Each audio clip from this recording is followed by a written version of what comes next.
Les cours administratives d'appel ont pour mission de procéder au contrôle des jugements qui sont rendus par les tribunaux administratifs et qui sont contestés devant elles par les requérants qui sont insatisfaits de la solution qui a été rendue par le juge de première instance.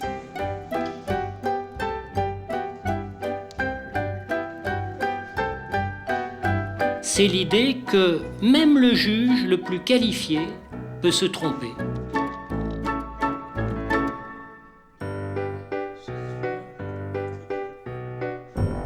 La procédure est à peu près la même devant le tribunal administratif et devant la cour administrative d'appel. La cour administrative d'appel va commencer par faire venir le dossier de première instance pour alimenter le dossier d'appel.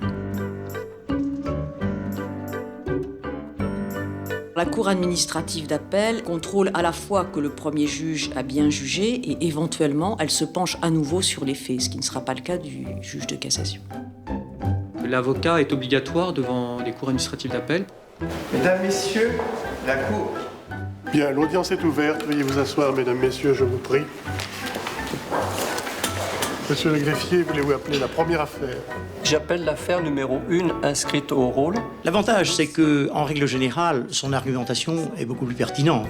Monsieur le rapporteur public, vous avez la parole pour prononcer. Donc, l'assistance d'un avocat est une garantie supplémentaire de succès devant le juge administratif. Maître, avez-vous des observations complémentaires à présenter? En cour administrative d'appel, on a plus de recul par rapport aux faits. Les arguments ont pu évoluer, les parties ont pu affiner leurs arguments. Bien sûr, on ne fait pas abstraction du premier procès.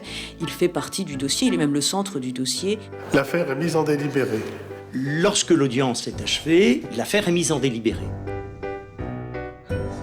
C'est le moment où l'on va déterminer la solution du litige. La formation de jugement adopte une solution et prévoit une lecture de l'arrêt, c'est-à-dire une officialisation de la solution arrêtée. Cette lecture étant elle-même suivie d'une notification dans les jours qui suivent.